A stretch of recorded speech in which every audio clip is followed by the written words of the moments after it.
बिस्मिल्लाहिर्रहमानिर्रहीम।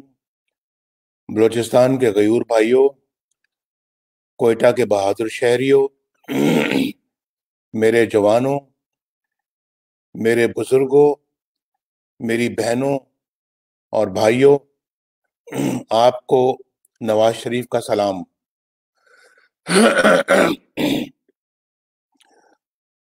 आज ये इतना बड़ा जलसा देखकर मेरा यकीन और भी पुख्ता हो गया है कि इंशाअल्लाह अब वोट की इज्जत को कोई पामाल नहीं कर सकेगा। पामाल करना तो दूर की बात है, इंशाअल्लाह अब वोट की इज्जत की तरफ कोई मैली आंख से भी देख नहीं सकेगा। जो जज्बा मुझे गुजरांवाला में नजर आया, वही जज्बा मैंने कराची में देखा, और अल्हम्दुलिल्लाह आज वही जज्बा और जोश खरोश मैं कोयटा में भी देख रहा हूं। भाई और बहनों, वक्त आ गया है। माफ कीजिए, मेरा गला मुसलसल खराब है कुछ दिनों से। वक्त आ गया है भाई और बहनों कि हम अपनी तकदीर बदलने के लिए अब उठ खड़े हों। अल्लाह ताला भी उन्हीं की मदद करता है जो अपनी मदद आप करते हैं।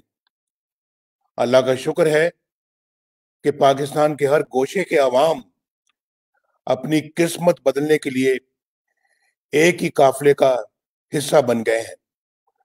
आज मुझे अपने दोस्त हासिल खान बजंजो की बड़ी शिद्दत से याद आ रही है। वो अपने वालिद मरहूम की तरह जमहूरियत के सच्चे और खरे अलमबरदार थे। उनकी मौत मेरा जाती नुकसान तो है ही, लेकिन ये मुल्क व कौम का भी बड़ा नुकसान है। वो हर फोरम पर जुर्रत और बहादुरी के साथ अपना मौकफ पेश करते और तमाम खतरों से बेनियाज होकर सच्ची बात कहते थे। अल्लाह ताला उन्हें अपने खास रहमतों से नवाजे। मुझे कल मालूम हुआ है कि मोहसन दावड़ और नदीम असकर को कोयटा एयरपोर्ट पे सिक्योरिटी के नाम पे गिरफ्तार किया गया है और किसी नामालूम जगह पे मुंतकिल कर दिया गया है। हम सब इस अमल की सख्ती से मजम्मत करते हैं और सिक्योरिटी के नाम पर इस तरह के इकदामात हमारी रियासत को पहले भी बदनाम करते रहे और आज भी कर रहे हैं। बड़े अफसोस की बात है और कि ये हुकूमत किस तरह के काम अंजाम दे रही है। मेरे भाई और बहनों, बलूचिस्तान पर जो गुजरती रही है वो एक नहायत अफसोसनाक कहानी है। मरी, बुगटी, बजेंजो और दीगर कबाइल के साथ जो सलूक किया जाता रहा, बल्कि जो अब तक हो रहा है, वो हम सब के लिए इंतहाई दुख और रंज का बायस है। गद्दारी का लेबल हर उस शख्स के माथे पर चश्मा कर दिया गया जिसने सर उठाकर बात करने की कोशिश की, जिसने जुल्म और सितम के खिलाफ एहतजाज किया और जिसने आजाद कौम का आजाद शहरी होने का हौसला किया। वो सिर्फ इसलिए बागी और गद्दार करार पाए कि उन्होंने अपने आईनी हकूक के लिए आवाज उठाई, और कुछ कत्ल हो गए, कुछ हमेशा के लिए लापता कर दिए गए। उनकी कब्रों तक का कोई नामो निशान नहीं है। गुमशुदा अफराद का मसला आज भी है। हमारे हम वतन आज भी उठाए जा रहे हैं। कुछ पता नहीं उन्हें आसमान खा गया या जमीन निकल गई। मैं जब भी गुमशुदा अफराद की दुखी माओं, रोती हुई बहनों, बेटियों और परेशान हाल बच्चों को देखता हूं तो बेहद तकलीफ होती है। कब तक ये सब कुछ जारी रहेगा? कब तक हमारी रियासती ताकत खुद अपनों के खिलाफ इस्तेमाल होती रहेगी। कब तक हम पाकिस्तान के मुहिब वतन शहरियों पर बगावत और गद्दारी के इल्जामात लगाते रहेंगे? ख़वातीनो हजरात, मुझे अच्छी तरह अंदाजा है कि बलूचिस्तान के लोग कैसे कैसे मसाइल का शिकार होते रहे हैं और आज भी किन मसाइल का शिकार हैं। पाकिस्तान के सबसे बड़े सूबे के लोगों की जिंदगी किस तरह गुजर रही है, उनको कौन सी मुश्किलात का सामना है, नवाज शरीफ अच्छी तरह जानता है। मुझे ये भी मालूम है कि मौजूदा हुकूमत की नाअहली और अवाम दुश्मनी की वजह से महंगाई ने अवाम के लिए 2 वक्त की रोटी मुश्किल बना दी है। और सुना है चीनी एक तो 10 रुपए किलो हो गई है, आटा 70 रुपए किलो तक जा पहुंचा है, या शायद इससे भी ज्यादा। नान भाई हड़ताल कर रहे हैं कि रोटी 30 रुपए की बेचने की इजाजत दी जाए। ऐसे में सारा दिन मेहनत करने के बाद एक मेहनत कश 2 वक्त 2 रोटियां भी खाए, यानी 2 वक्त सुबह दोपहर और शाम अगर 2 रोटियां भी खाए तो महीने के 3600 रुपए खर्च करने पड़ते हैं।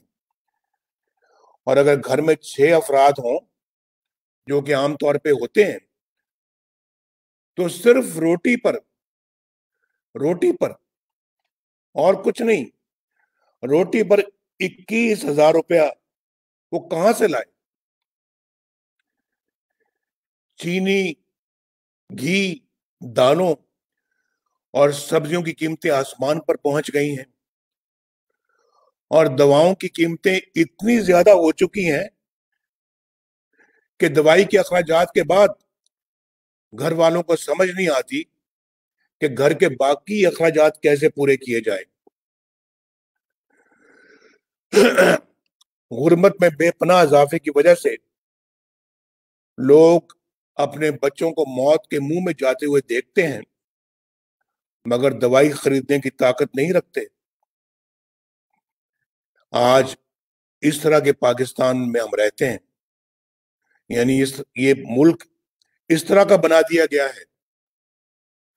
आज किसान बदहाल है, ज़राअत तबाह, सनतें तबाह, कारोबार तबाह, रोजगार तबाह, पूरा मुल्क की तबाही के गड़े में उतार दिया गया है।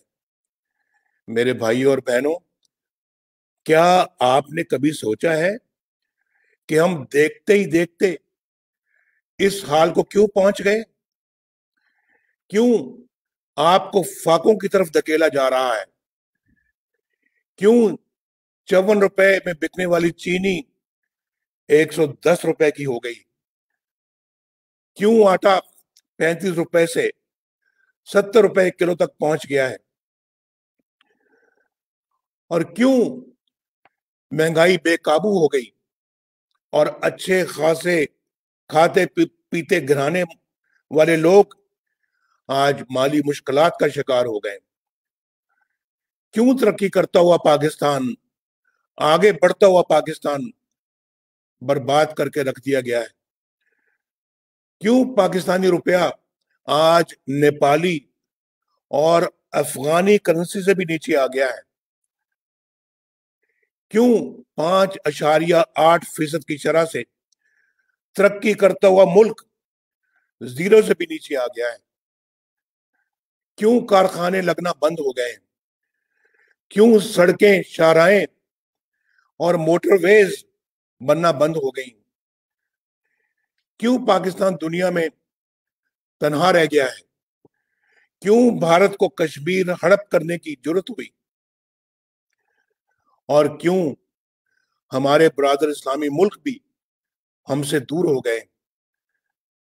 क्यों सऊदी अरब जैसा हमारा मुखलिस तरीन दोस्त हमसे नाराज हो गया है? कोयटा के भाई और बहनों, इसका सीधा साधा जवाब यह है کہ चंद लोगों को अपने ذاتی मफादात और इख्तियारात आपकी आज़ादी और खुशहाली से ज्यादा अजीज है। आइन और कानून उन मुट्ठी भर लोगों के मजमूम अज़ाइम के आड़े आते हैं।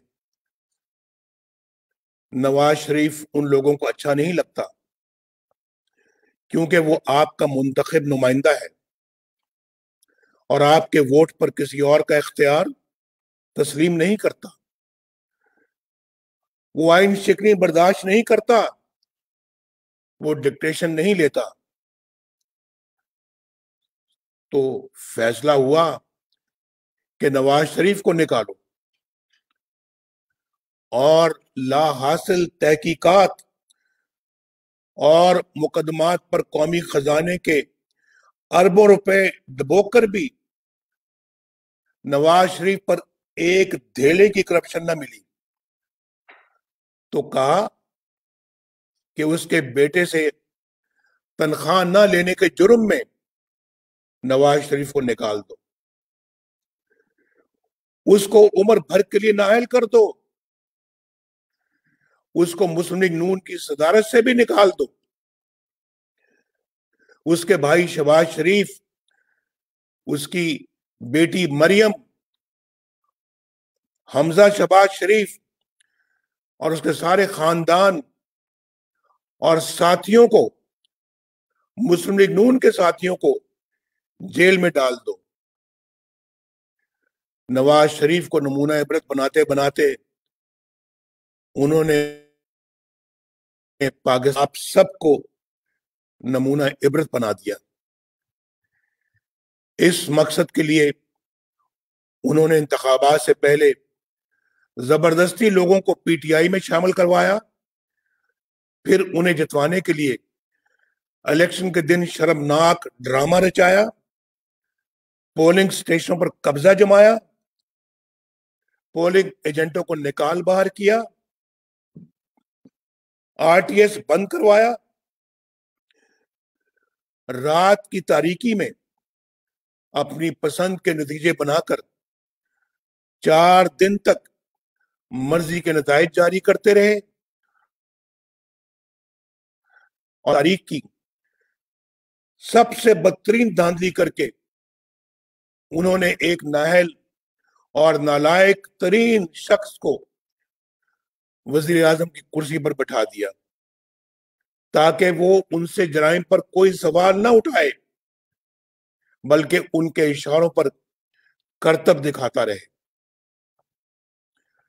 यहां से मुल्क की तबाही और बर्बादी का वो सिलसिला शुरू हुआ जो कि बढ़ता ही चला जा रहा है।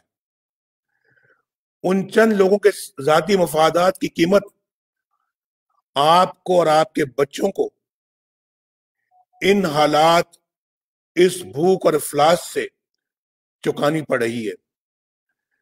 मेरे भाई और बहनों, आप इज्जत वाले लोग हैं, गैरत वाले लोग हैं।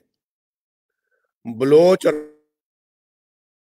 पख्तून अपनी शानदार रवायात रखता है, लेकिन आपने देखा कि कराची के अजीम शान जलसे से घबराकर इन लोगों ने मुंह अंधेरे कराची के एक होटल के उस कमरे का दरवाजा तोड़ा और अंदर दाखिल हो गए जिसमें मरियम नवाज शरीफ और कैप्टन सफदर ठहरे हुए थे। क्या अब ये लोग इस पस्ती में गिर गए हैं कि ना कोई अखलाक बाकी रहा और ना कोई तहजीब और ना रवायात और ना कदरें? ये कोई मामूली वाकया नहीं है। मुझे हैरत है उन लोगों पर जो आला अखलाकी इक़दार की बातें करते हैं, माओं बहनों और बेटियों की इज्जत की बात करते हैं, लेकिन अब भी इस हुकूमत का हिस्सा है जिसने ये स्याह तरीन वारदात की है। कराची के इस वाक़े ने मेरी बात को अमली तौर पर साबित कर दिया है कि यहाँ रियासत के ऊपर एक और रियासत मुसल्लत हो चुकी है। इस गैर आईनी गैर कानूनी जबर की रियासत की अंधी ताकत ने रियासत को अपने शिकंजे में जकड़ रखा है। जब तक कि ये गैर कानूनी शिकंजा रहेगा, मेरे भाइयों बहनों, आपके हालात बेहतर नहीं होंगे, नहीं हो सकते।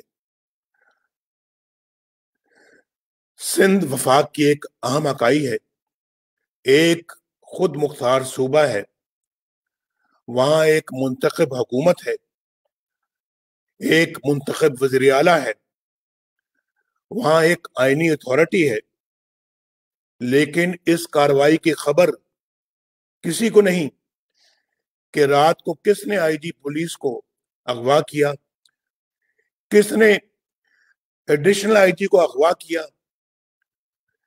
पुलिस के सरबराह और आला अफसरों को उठाकर ले जाने की अथॉरिटी किसके पास थी? सेक्टर कमांडर कौन है? वो किसकी ताकत से एफआईआर कटवाता है? किसके हुक्म पर चादर और चार दीवारी का तकद्दुस पामाल किया जाता है? किसके हुक्म पर बेडरूम के दरवाजे तोड़े जाते हैं? अगर सूबे के वज़ीर आला को भी इसकी खबर नहीं, तो फिर उससे बड़ा हुक्मरान सूबे में कौन है जो इस तरह के हुक्म देता है और मनमानी करता है? मेरे दोस्तों, पीडीएम इसी गैर आईनी हुक्मरानी के खिलाफ उठी है, रियासत के ऊपर रियासत की इस बीमारी के खिलाफ उठी है, जिसने पाकिस्तान को अंदर और बाहर से खोखला करके रख दिया है। ये तहरीक किसी इदारे के खिलाफ नहीं, बल्कि पाक फौज के मुकद्दस इदारे की ताकत को अपने मफादात के लिए इस्तेमाल करने वाले किरदारों के खिलाफ है।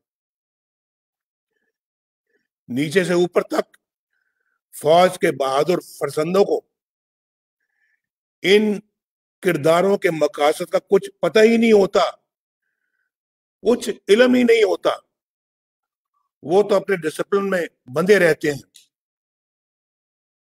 वो तो मुल्क और कौम की हिफाजत की लगन में दिन रात एक करते हैं, लेकिन उनसे मासूमियत में, अनजाने में ऐसे काम लिए जाते हैं जिसका नतीजा कौम को बड़े नुकसानात की शक्ल में भुगतना पड़ता है।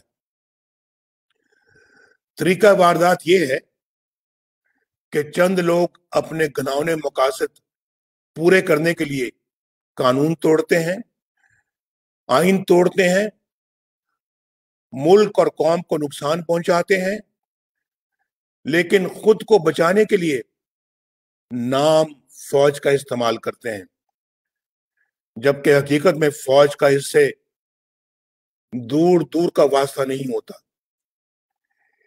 इसके बावजूद बदनामी किसकी होती है? इदारे की होती है। इसलिए मैं नाम लेकर ऐसे किरदारों को बेनकाब करता हूं, ताकि उनकी स्याहकारियों का धब्बा मेरे मुल्क के इदारों पर ना लगे, मेरी फौज की वर्दी पर ना लगे। हमारी तारीख के बहुत से अलमियों में चंद किरदार ही थे जो अपने मकासद और जाती मफाद के लिए फौज की बदनामी का बायस बने। कारगिल में हमारे सैकड़ों जांबाजों को शहीद करवाने और दुनिया भर में पाकिस्तान को रुसवा करने का फैसला फौज का नहीं था, चंद मफाद प्रस्त जर्नैलों का था। उन लोगों ने सिर्फ फौज के दारी को नहीं, बल्कि मुल्क और कौम को एक ऐसी जगह जंग में झोंक दिया, कोई फायदा हासिल हो ही नहीं सकता था। वो लम्हा मेरे लिए इंतहाई तकलीफ दे था जब मुझे ये पता चला कि हमारे बहादुर सिपाही ये दुहाई देते रहे कि उन दूर अफ्तादा चोटियों पर खुराक नहीं बज, लेकिन असला तो भिजवाएं। وہ فوجی جنہیں اس جنگ کے پیچھے اصل عزائم کا پتہ ہی نہیں تھا، جنہیں ملک و قوم کی سربلندی کے نام پر محاذ پر بھیجا گیا تھا، جانوں کے نذرانے دیتے رہے، لیکن ملک و قوم کو کیا حاصل ہوا؟ کارگل آپریشن کے پیچھے وہی کردار تھے جنہوں نے اپنے ان گھناؤنے جرائم پر پردہ ڈالنے اور سزاؤں سے بچنے کے لیے 12 اکتوبر 1999 کو بغاوت کی اور مارشل لاء نافذ کیا۔ یہ پرویز مشرف اور اس کے چند ساتھی تھے جنہوں نے فوج کے ادارے کو اپنے مذموم مقاصد کے لیے استعمال کیا، بلکہ بدنام کیا۔ ہاں، میں ان لوگوں کو بری و ذمہ قرار نہیں دوں گا جنہوں نے خلاف قانون آرڈرز کی تعمیل کی، جنہوں نے وزیر اعظم ہاؤس کے جنگلے پلانگے، جنہوں نے منتخب وزیر اعظم کو گرفتار کر کے ایک ناجائز فوجی حکومت کی راہ ہموار کی، غیر قانونی حکم کی تعمیل کر کے وہ بھی اتنے ہی بڑے مجرم ثابت ہوئے جتنا کہ حکم دینے والے۔ میرے بھائیوں اور بہنوں، انہی لوگوں نے محب وطن اکبر بگٹی کو شہید کیا۔ انہی لوگوں کو محترمہ بینظیر بھٹو نے اپنی شہادت سے قبل لکھے گئے خط میں اپنی موت کا ذمہ دار ٹھہرایا۔ انہی لوگوں نے بلوچستان اور سندھ میں ہمارے فضائی اڈے غیروں کے ہاتھوں میں گروی رکھے، آپ جانتے ہیں، جہاں سے ڈرون اڑتے تھے۔ انہی لوگوں نے 12 مئی کراچی اور لال مسجد اسلام آباد جیسے قتل عام کروائے۔ ہمارے غیرت مند بلوچ بھائیوں اور بہنوں کی محرومیوں کے ذمہ دار بھی یہی لوگ ہیں۔ ان واقعات سے جہاں آپ نے دکھ اور پریشانیاں اٹھائیں، وہاں مٹھی بھر لوگوں نے بے شمار فائدے اٹھائے۔ پرویز مشرف کے ذاتی اکاؤنٹوں میں اربوں روپیہ کیش پڑا ہوا ہے، اس کے ثبوت بھی موجود ہیں، لیکن نیب یا عمران خان کسی میں جرات نہیں کہ کوئی کارروائی عمل میں لائی جا سکے۔ اسی طرح ہماری منتخب حکومت کے خلاف سازشوں کا جال بننے کے لیے دھرنے کروائے، انتخابات میں دھاندلی کروائی اور ایک نااہل شخص کو ملک پر مسلط کرنے کا فیصلہ بھی فوج کے ادارے کا نہیں تھا۔ یہ فیصلہ فوج کا نہیں تھا، بلکہ چند کرداروں کا تھا۔ اس لیے تو میں ان کرداروں کا نام لیتا ہوں تاکہ تباہی و بربادی کے الزام کے چھینٹے میری فوج کے جوانوں اور افسروں کی وردی پر نہ پڑے۔ آج تمام سوالوں کے جواب فوج کو نہیں، جنرل قمر جاوید باجوہ کو دینے ہیں، جنرل فیض حمید کو دینے ہیں۔ جنرل باجوہ صاحب، آپ کو 2018 الیکشن میں پاکستان کی تاریخ کی سب سے بڑی دھاندلی اور عوام کے مینڈیٹ کی چوری کا حساب دینا ہے۔ جنرل باجوہ صاحب، آپ کو ارکان پارلیمنٹ کی ہارس ٹریڈنگ کا حساب دینا ہے، اور جنرل باجوہ صاحب، آپ کو آئین اور قانون کی دھجیاں بکھیرتے ہوئے عمران نیازی کو عوامی مینڈیٹ کے خلاف وزیر اعظم بنانے کا حساب دینا ہے۔ آپ کو اس حکومت کی تمام ناکامیوں کا حساب دینا ہے، اور آپ کو اس قوم کو مہنگائی، غربت اور فاقہ کشی کی طرف دھکیلنے کا بھی حساب دینا ہے۔ جنرل فیض صاحب، آپ کو جواب دینا ہے کہ آپ نے کیوں ایک حاضر سروس جج کے گھر جا کر ان پر آئین اور قانون کے خلاف فیصلہ کرنے کے لیے دباؤ ڈالا۔ क्यों आपने उन्हें वक्त से पहले ही इस्लामाबाद हाई कोर्ट का चीफ जस्टिस बनवा देने की पेशकश की? क्यों आपने नवाज शरीफ और उसकी बेटी मरियम नवाज को इलेक्शन हो जाने तक जेल में रखने की दरखास्त की? वो कौन सी 2 साल की आपकी मेहनत थी जो नवाज शरीफ को रिहा करने की सूरत में जाये हो जाने का अंदेशा था? बताइए, आपने कहा था कि हमारी 2 साल की मेहनत जाये हो जाएगी अगर आपने नवाज शरीफ को और मरियम नवाज को रिहा किया। आपने तो आइन की पासदारी करने का हल्फ उठाया था। क्यों आपने अपने हल्फ की खिलाफ वर्जी की? क्यों डिफाई किया आपने अपने हल्फ को? आपने तो सियासत में दखल ना देने का हल्फ उठाया था। क्यों आपने अपने हल्फ की खिलाफ वर्जी की? क्या फैजाबाद धरना केस आपके खिलाफ चार्जशीट नहीं? क्या सुप्रीम कोर्ट ने आपके खिलाफ कार्रवाई का हुक्म नहीं दिया? इसके बावजूद आपकी ना सिर्फ बतौर लेफ्टिनेंट जनरल तरक्की हुई, बल्कि आपको ISI के सरबराह का अजीम शान मनसब भी अता हुआ। जबकि जस्टिस काजी फायज ईसा के खिलाफ एक रेफरेंस दायर हुआ ताकि वो आपकी नजरसानी की दरखास्त सुन न सके। वाह वाह, क्या किया आपने जनरल फैज। ये आपके हल्फ तोड़ने की सिर्फ एक मिसाल है। एक, आप पिछले कई सालों से बेधड़क सियासत में मुदाखलत किए चले जा रहे हैं। आपने अपने हल्फ के साथ बेवफाई की है। अगर यही वक्त आपने पेशा वाराना दिफाई अमूर पर सर्फ किया होता तो हमारे कश्मीरी बहन भाई कभी इन मसाइब से दो चार ना होते जिनसे वो आज दो चार हैं। इमरान खान साहब, आप तो सियासत के मैदान में नाबालिग हो। बार बार कहता हूं मैं कि हमारा आपके साथ मुकाबला है ही नहीं। हमारा मुकाबला आपके लाने वालों के साथ है, आपके साथ नहीं है। हमारा मुकाबला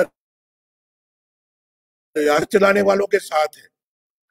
लेकिन ये मत सोचना कि तुम बच जाओगे। साकिब निसार का NRO ना तुम्हें बचा सकेगा और ना अलीमा खान को। तुम जिसके पीछे चाहे छुपो, फॉरेन फंडिंग केस में तुम्हारी बदनुमानी ना सिर्फ खुल के रहेगी बल्कि तुम्हें जेल भेजेगी। तुम्हें चीनी, आटे और अद्वियात की कीमतों में इजाफे से अवाम को पहुंचने वाले नुकसान के एक एक रुपए का हिसाब देना होगा।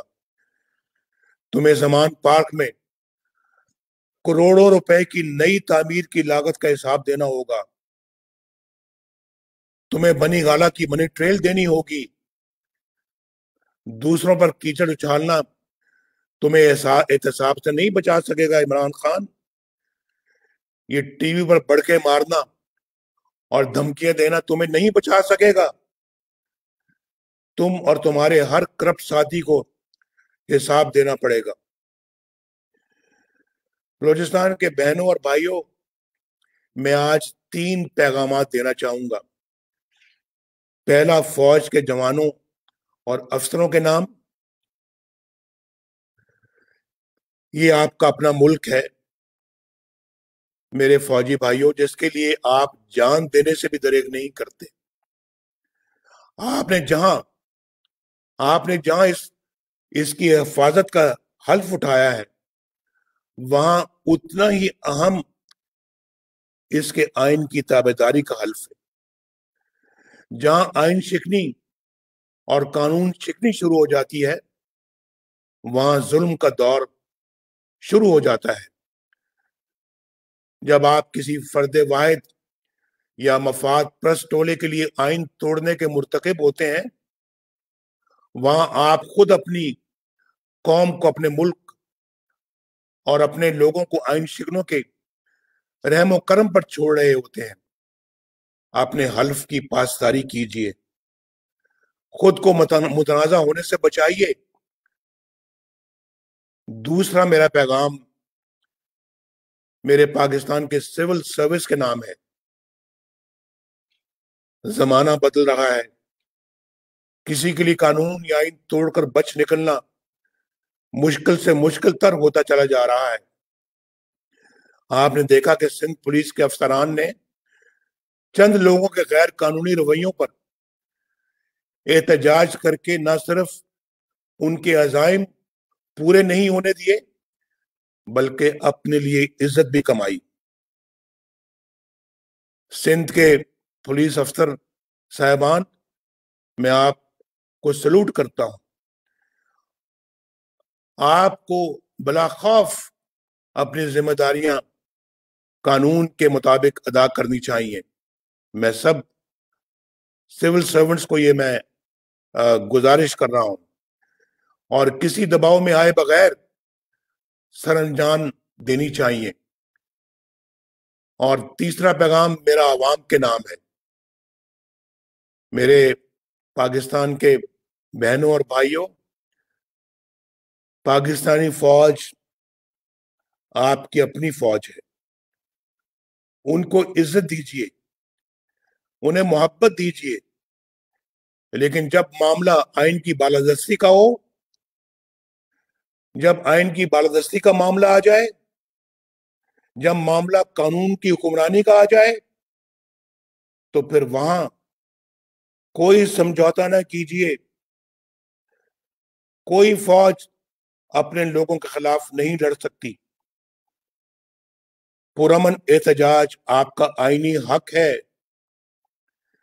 جس سے آپ کو کوئی محروم نہیں کر سکتا۔ آزادی اظہار آپ کا آئینی حق ہے، جو آپ سے کوئی نہیں چھین سکتا۔ ووٹ اور حکومت سازی آپ کا بنیادی حق ہے، جو آپ کے اس حق کو چھینے وہ آپ کا حال اور مستقبل آپ سے چھیننے کا مرتکب ہوتا ہے۔ وہ آمر ہے، غاصب ہے، آئین شکن ہے۔ آپ اپنے حق کو استعمال کیجئے۔ کسی مفاد پرست ٹولے یا کچھ مٹھی بھر لوگوں کو اپنی آنے والی نسلوں کی تقدیر کے ساتھ کھلواڑ کرنے کی اجازت مت دیجیے۔ اگر آج آپ نے اپنے حقوق کو حاصل کرنے میں کامیابی حاصل کر لی تو انشاءاللہ آپ اپنے حالات سنوار لیں گے۔ اگر ایسا نہ کر سکے تو پھر بہانے کا کوئی فائدہ نہیں ہوگا۔ کوئٹہ والوں، عمران خان کی بیساکھیوں پر کھڑی حکومت کو انجام تک پہنچانے کا وقت آ گیا ہے۔ وقت آ گیا ہے کہ ہم ان تمام لوگوں سے جواب طلب کریں جنہوں نے آئین اور قانون کے ساتھ کھلواڑ کر کے آپ کو ان حالات سے دوچار کیا ہے۔ کوئٹہ والوں، سوچ کر بتاؤ، کیونکہ پورا ملک آپ کی آواز سن رہا ہے۔ کیا تم اس جدوجہد میں نواز شریف کا ساتھ دو گے؟ کیا تم اس جدوجہد میں پی ڈی ایم کا ساتھ دو گے؟ کیا اس جدوجہد میں ہم سب کا ساتھ دو گے؟ پاکستان زندہ باد۔